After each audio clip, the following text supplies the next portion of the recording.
సిగ్గు, అవమానం కొన్నిసార్లు మనల్ని ఇవి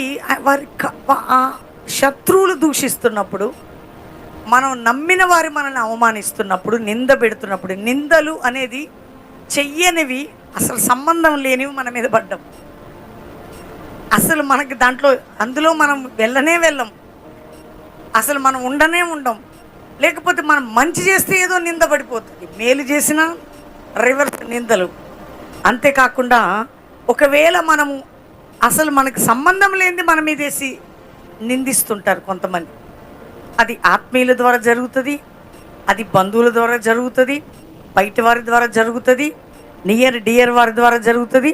మొత్తానికైతే నింద అనేది, అవమానం అనేది మన జీవితాన్ని చాలాసార్లు కృంగతీస్తుందట. కృంగుదల. ఎవరికైనా నింద వస్తే హ్యాపీగా ఉంటారండి? ఉండలేరు. మనం అంటాం కదా, ఏం కాదు, మీరు ధైర్యంగా ఉండాలా, మీరు ఇట్లుండాలా, మీరు ఏం బాధపడొద్దని సంఘాల్లో, విశ్వాసుల్లో, ఆత్మీయుల్లో, సేవకులు మాట్లాడతాం. కానీ చెయ్యని ఒక మాట అసలు జరగంది మన మీదకి వచ్చినప్పుడు మన హృదయం కృంగిపోద్ది. ఎందుకంటే మనం మేలు చేసి కొన్నిసార్లు ఈ నిందలు అనుభవిస్తాం, కొన్ని మనకు తెలియకుండానే, అసలు మన ప్రేమం లేకుండానే చేస్తూ ఉంటారు. ఇక్కడ ఏమంటున్నారంటే, నిందకి, ఈ అవమానానికి మా ముఖం సిగ్గుతో, శత్రువులు చేసిన దానికి అయినా మేము ఏం చేసామో తెలుసయ్యా. ఏమన్నారు?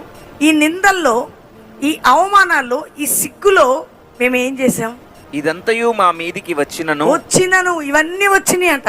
మా మీదికి వచ్చినను మేము నిన్ను మరువలేదు. అబ్బా, ఏం మాట అండి! అంటే నీ నిబంధన మేము మీరి ద్రోహులము, ఇక్కడే ఆగిపోదాం. చాలాసార్లు ఈ పరిచర్యలో, నా వ్యక్తిగత విషయంగానే దైవ